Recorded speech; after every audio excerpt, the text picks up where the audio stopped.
Ever get that feeling, where you're always pushing for the best? Like needing things to be just right? Mm-mm. Well, today we're going deep on perfectionism. And trust me, you might be surprised by what we find, especially since we have insights from someone who literally wrote the book on this, How to Be Enough. Right. We're looking at an HBR IdeaCast episode, actually. Oh, cool. It features Ellen Hendrickson. Okay. She's a clinical psychologist, and one of the things she really stresses is that perfectionism, well, it's a lot more complicated than just like wanting everything to be flawless, Yeah. It's often tied to this thing called over-evaluation. Over-evaluate. Okay, I got to ask, what exactly is over-evaluation? I'm interested, but it sounds kind of technical. Well, think of it this way. It's like your entire sense of worth is completely dependent on how well you perform. Uh-huh. It's like every single task, no matter how big or small, becomes this high-stakes test. Oh, wow. So if you're a perfectionist and you have like just a little setback at work, it's not just, oh, okay, I learned something. Right. It feels like your whole identity is being questioned. Yeah, that makes sense. I can see how that would just create this constant pressure cooker in your mind. Oof. Absolutely. And that pressure can manifest in different ways. Okay. Hendrickson actually talks about 3 main types of perfectionism. Okay. Yeah. Lay 'em on me. Self-oriented, other-oriented, and socially prescribed. So self-oriented, that's that internal pressure we've been talking about, right? Exactly. But what about those other two? Are they kind of like perfectionism that's directed outwards? You got it. Other-oriented perfectionism is like you hold everyone around you to these like impossibly high standards. Picture it. The boss who micromanages every little thing, the partner who's always criticizing, the friend who's constantly trying to, fix you. That's other-oriented perfectionism in action. Yikes. Yeah, that sounds rough for everyone involved. And what about this socially prescribed perfectionism? Okay, so that one, it's that intense pressure to live up to some external standard, perfection. And it's often fueled by things like, oh, I don't know, maybe those perfectly curated social media feeds, around 2005. Oh, yeah. When Facebook started taking off. Wait a second. Are you saying there might be a connection between Facebook and the rise in perfectionism? Well, that's what the research from Kern and Hill actually suggests. Really? It's like we're constantly bombarded with images of, perfect lives, perfect bodies, perfect vacations, perfect careers. So it's really no wonder that this type of perfectionism is on the rise, especially among younger generations. So it kind of sounds like we're living in this like perfect storm of societal pressures, and then technology just amplifies it all, right? Right. Okay, but maybe this is naive, but isn't there like a flip side to this? Okay. Don't high standards? I mean, that drive for excellence, doesn't that sometimes lead to really great things? You're absolutely right. Perfectionism isn't inherently bad at all. In fact, some of its components can be incredibly valuable. Think about it. Yeah. High standards, a strong work ethic, paying attention to detail. These are all qualities that can really drive success in life. Totally. Like I'm picturing surgeons, pilots' jobs where precision, is everything. Right. It's hard to imagine those fields without some degree of, perfectionism. Exactly. But it's all about like that tipping point, that moment when those potentially positive traits, cross over and become something, well, kind of detrimental. Okay, so how can we tell when our perfectionism is crossing that line? Like, what are the warning signs? One huge red flag is, well, how you handle mistakes. Perfectionists often view mistakes as something catastrophic, like a sign of their own, fundamental inadequacy. Right. Which leads to this all or nothing thinking. Right. And Hendrickson actually talked about a client of hers, a pediatrician named Julie. Right. She was just devastated after, a misdiagnosis. Oh, wow. Even though, she had an otherwise successful career, that one mistake just sent her into a total tailspin of self-doubt. Right. It wasn't about her lowering her standards at all. It was about reframing her whole relationship with making mistakes in the first place. Exactly. And, that's where that typical, oh, just do good enough advice just falls completely flat. Yeah. Because it's not about lowering standards for perfectionists. It's about shifting their perspective. Hendrickson suggests actually integrating the possibility of making mistakes, like right into your own self-image. Okay. So instead of thinking, I'm a terrible doctor because I messed up, it becomes, I'm a skilled doctor who's also human, and sometimes humans make mistakes. That's a really subtle shift in language, but it feels so powerful. Right. Instead of like defining yourself by that mistake, you're acknowledging that it's part of the whole journey. Right. You can totally hold on to those high standards you have without demanding absolute flawlessness every time. And it actually ties into another potential pitfall of perfectionism, and that is, well, avoiding mistakes to the point where it actually stifles your own growth. It's like being so afraid of falling that you never actually learn to run, right? Exactly. Think of it like training for a marathon. Okay. If you only ever run at a comfortable pace, you'll never actually improve. Yeah. You got to push yourself, which of course means you probably stumble sometimes. Right. And those stumbles those are what make you stronger, in the long run. Okay, so embracing those mistakes is actually crucial for both personal and professional growth. It's almost counterintuitive. Right. But it makes a lot of sense when you really think about it. It does. And this whole idea of mistakes, it reminds me of those contrasting stories of Walt Disney and Fred Rogers, Oh, yeah. Yeah. Both incredibly successful, but their whole approach to perfectionism, well, it was totally different.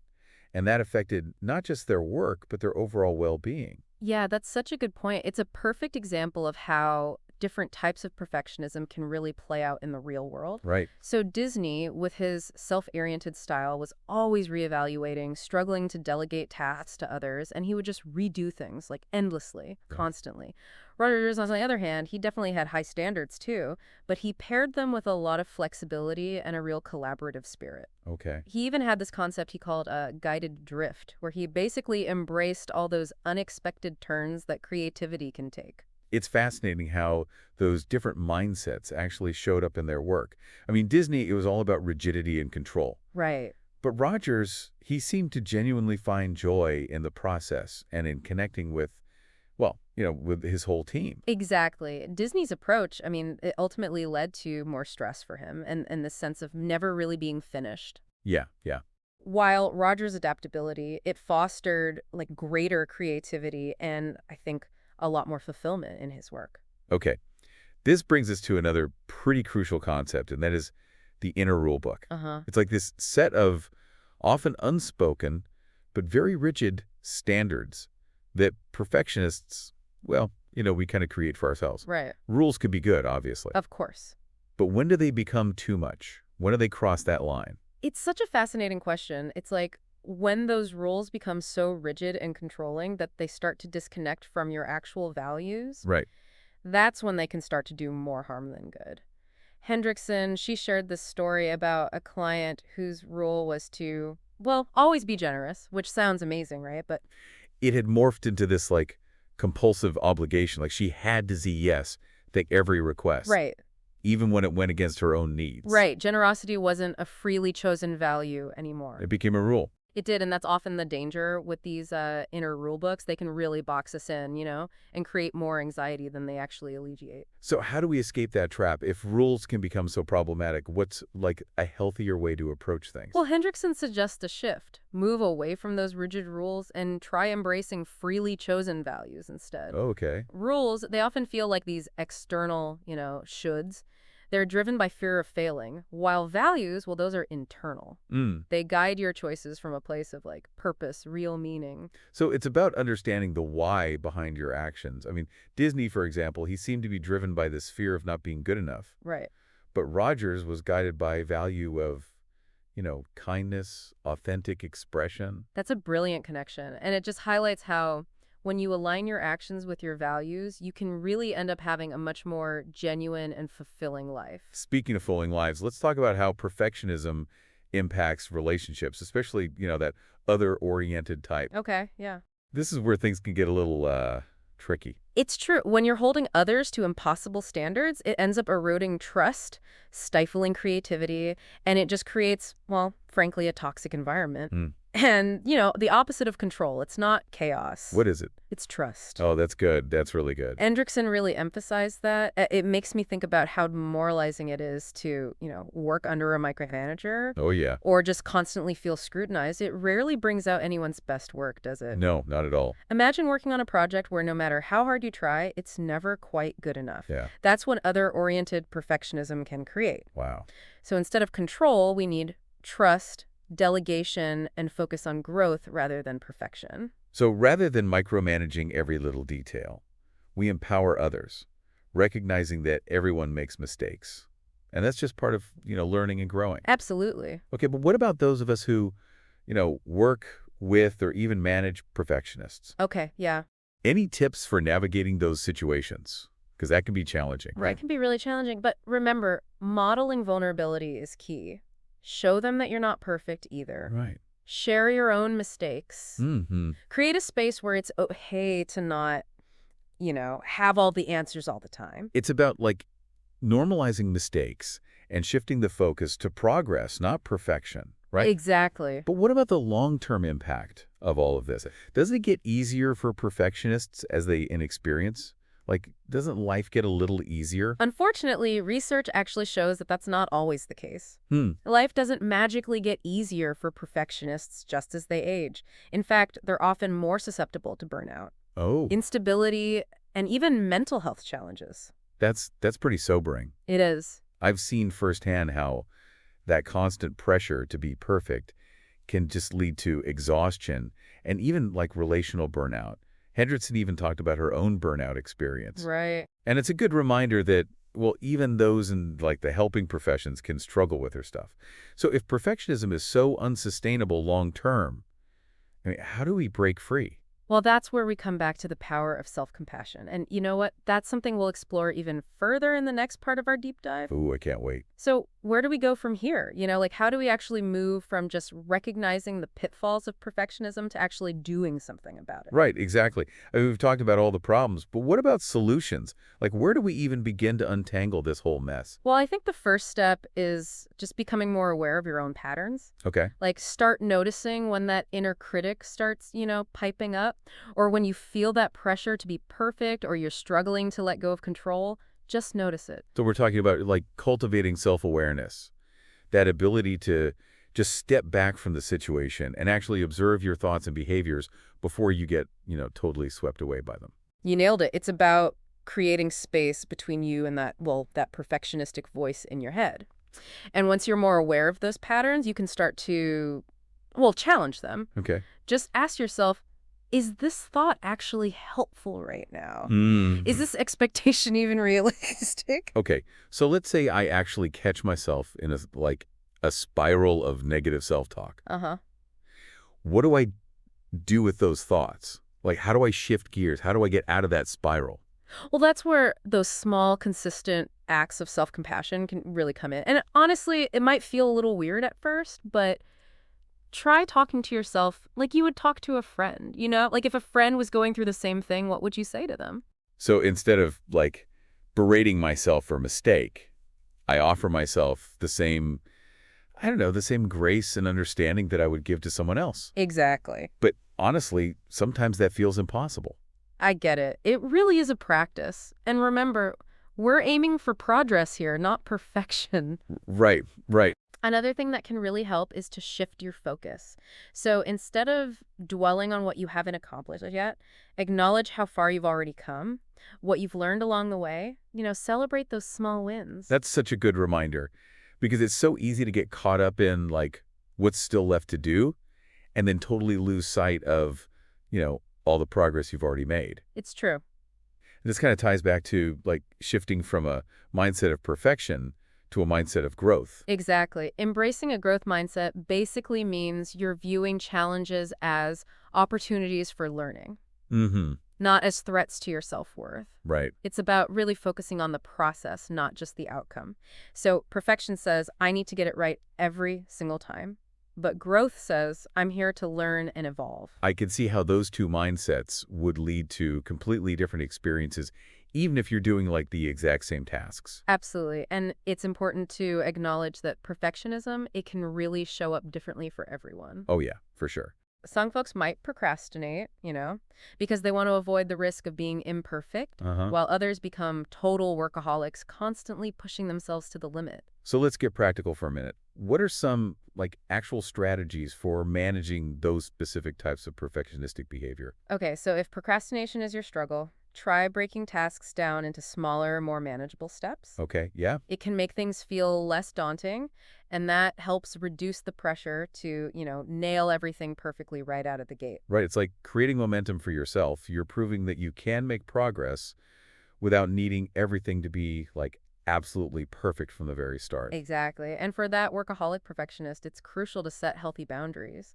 and really prioritize self-care. That might look like actually scheduling regular breaks throughout the day Right. and then actually taking them. Yes. Or maybe carving out some time for activities that, well, they bring you joy, relaxation, Right. even if those activities don't feel productive in the traditional sense. That's a tricky balance, though, especially when our culture often praises, those workaholic tendencies. It's almost like a badge of honor sometimes. I know, it's true.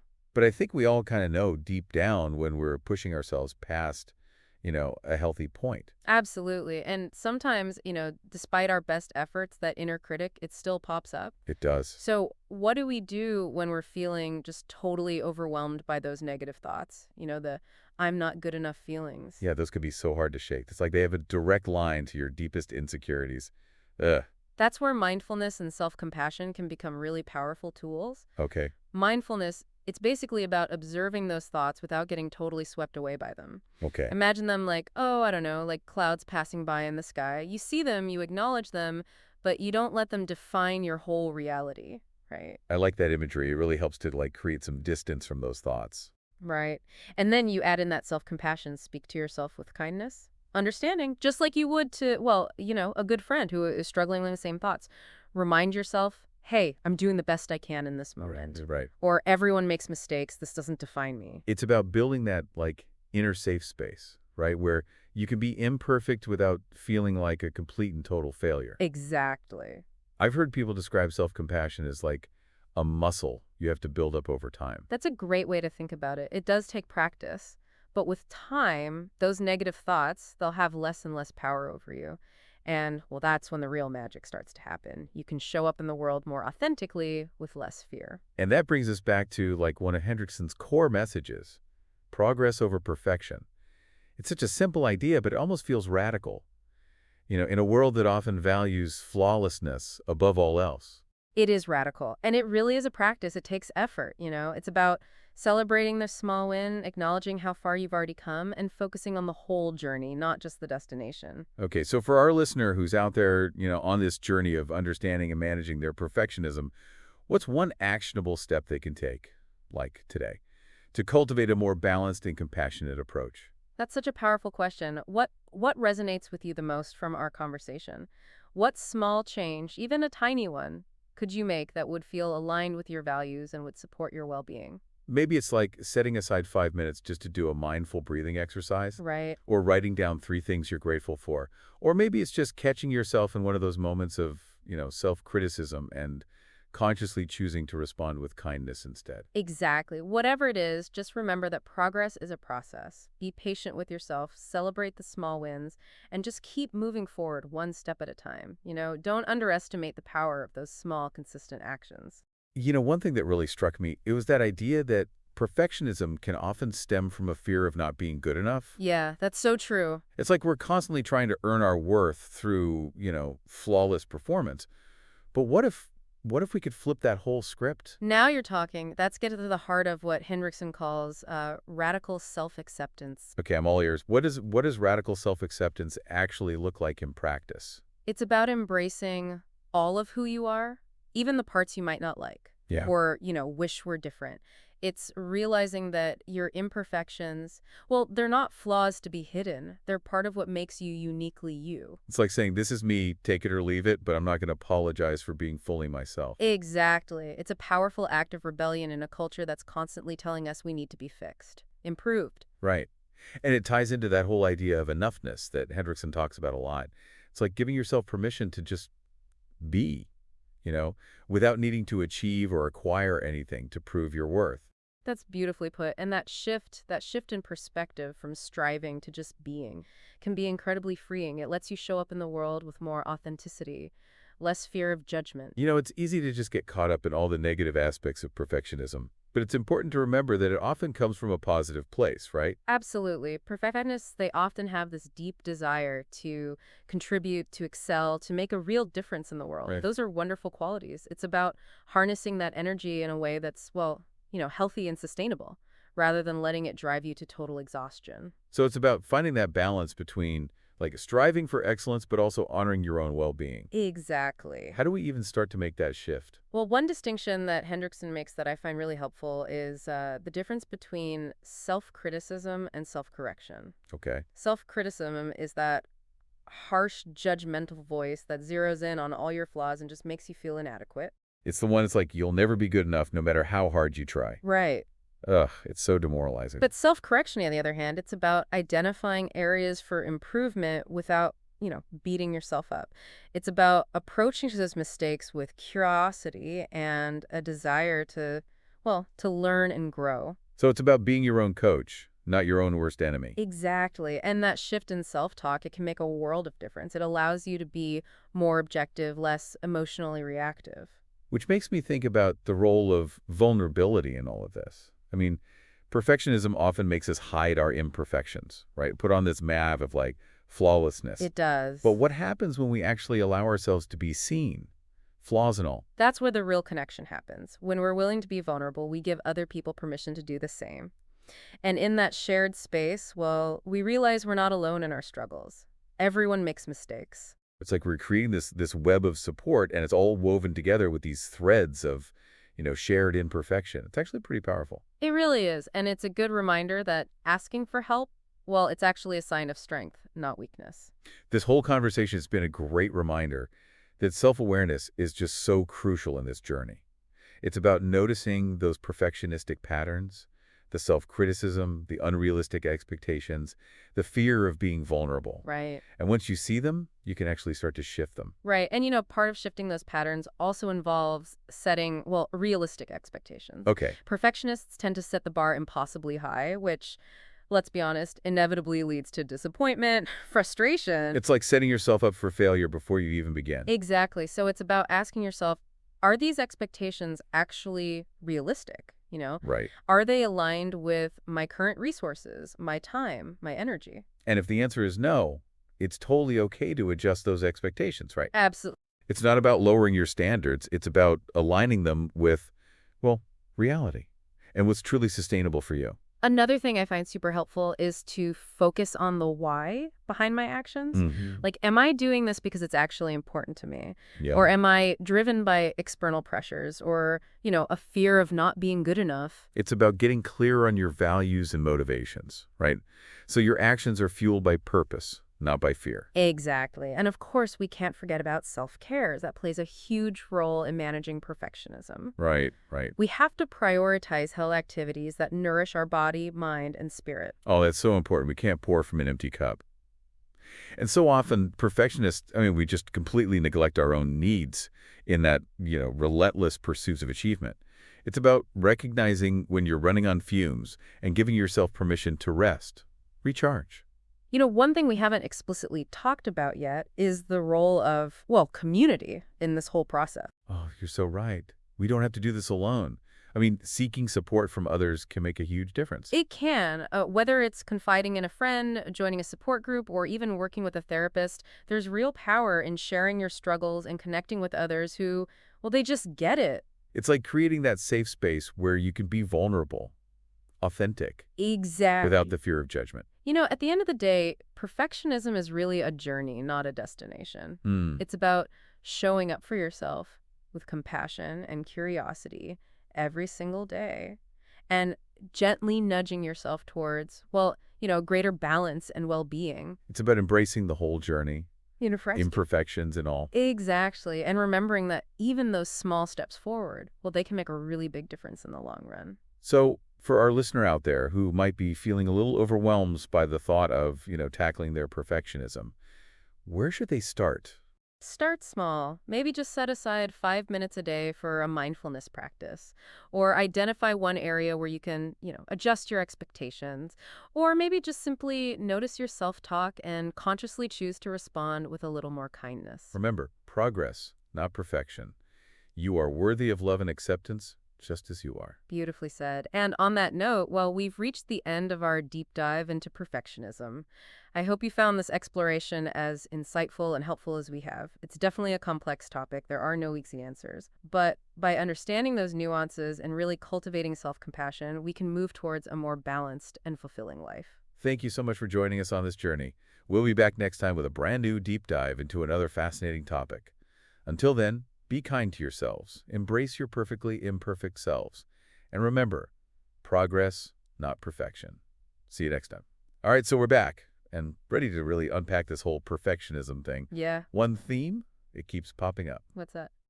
This whole idea of like letting go of control, which, let's be honest, it could be kind of terrifying for, well, anyone, but especially for us perfectionists. Right. We really like to feel like we're in charge. Right, like calling the shots, managing every little outcome, being on top of it. It makes sense though, right? I mean, control, it feels safe, predictable. But here's the paradox. The more we try to grip onto it, the more anxiety we actually create for ourselves. It's like trying to hold water in a clenched fist. Oh. The tighter you squeeze, the more it just slips through your fingers. I love that analogy, and it really just highlights the fact that we just can't control everything. Life, it's messy, it's unpredictable, full of curveballs. Which, honestly, is kind of what makes it so interesting, right? It is. If we knew exactly how everything was going to turn out, well, where's the fun in that? Right, exactly. So instead of seeing uncertainty as a threat, what if we reframed it as an opportunity? Ooh, okay. An opportunity for growth, for adventure, for those unexpected moments of joy that we could never plan for in a million years. That's a huge mindset shift. It is. It makes me think about the idea of, like, surrender, which often has a pretty negative connotation, I think.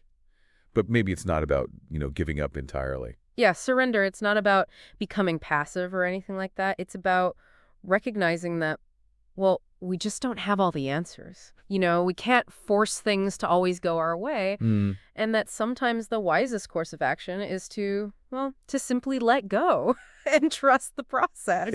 It's like acknowledging that you're not the conductor of the universe's orchestra. Right. You can have preferences, sure, but you don't get to, dictate every note. Exactly. And that acceptance, that willingness to just release the grip of control, it can be so incredibly freeing. Yeah. It allows us to find peace even in the middle of chaos, to be open to new possibilities, to let go of that weight of needing everything to be, just so.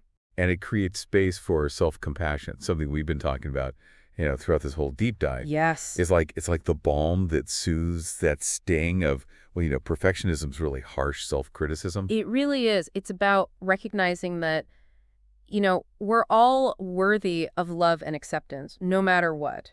Right. Regardless of our flaws or, our mistakes. It's about treating ourselves with the same kindness and understanding that we'd offer to, a good friend. And honestly, sometimes that feels so much harder than it should. Oh, it does. We're so quick to judge ourselves, to focus on what we haven't done, where we've fallen short and all that stuff. It's true. But that's where I think practices like gratitude can be so helpful. Gratitude really allows us to shift our focus, from what we lack to what we actually have, from what's wrong to what's right. It's about appreciating the good in our lives, even in the midst of challenges, setbacks. Exactly. Those small moments of joy, connection, beauty, they're all around us if we actually choose to see them. And that shift more perspective, that practice of gratitude, it can have this ripple effect on our whole being. Yeah. It can make us feel more content, more connected, more resilient when we're facing challenges. Okay, so for our listeners, a little challenge, take a few minutes each day to reflect on the things you're actually grateful for. Good idea. Notice how that simple act can shift your mood, soften that inner critic a little bit, and just create a little bit of, spaciousness within. So true. And as you're practicing gratitude, remember that setting boundaries is super important too. Perfectionists, we often struggle with this. We do. We overcommit, we overwork, we people please. And it's often at the expense of, our own well-being. It's like we have this internal yes button, and it's stuck on overdrive. Oh, I know. We say yes to everything and everyone. Yes.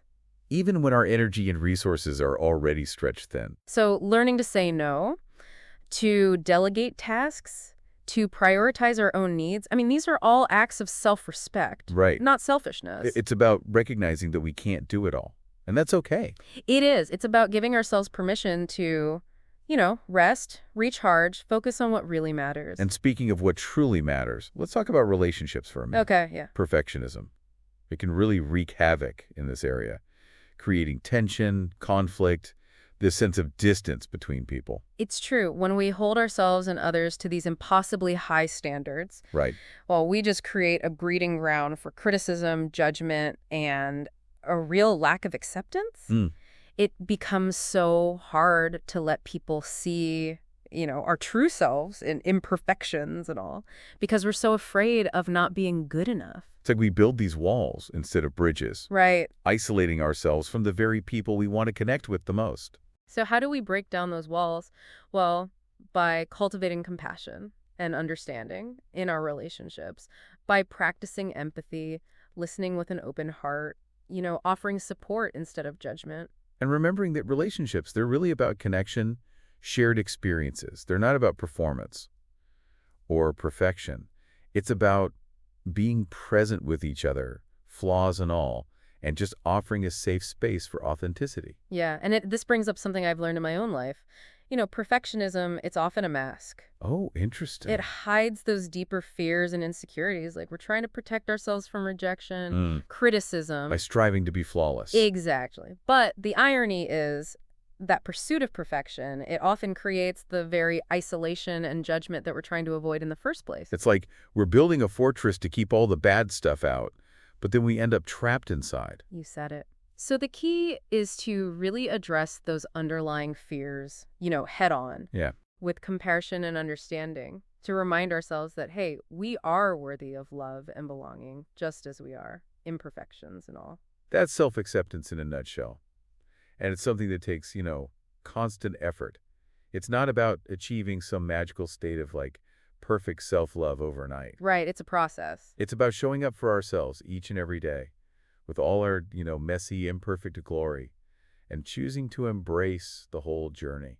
So for our listener, what's one small step you can take today to really cultivate more self-acceptance for yourself? Maybe it's noticing that inner critic, that voice, and consciously choosing to respond with kindness instead. Yeah. Or maybe it's, allowing yourself to make a mistake without totally beating yourself up about it. Remember, progress, not perfection. You are worthy of love and acceptance, just as you are. Beautifully said. And on that note, well, I guess we've reached the end of our deep dive on perfectionism. We have. I hope you found this exploration as insightful and as helpful as we have. It's a complex topic. There are no easy answers, but by understanding the nuances of perfectionism and really cultivating that self-compassion, we can start moving towards a more balanced and fulfilling life. Thank you so much for joining us on this journey. We'll be back next time with a brand new deep dive into another fascinating topic. But until then, be kind to yourselves. Embrace your perfectly imperfect selves. And remember, progress, not perfection. We'll see you next time.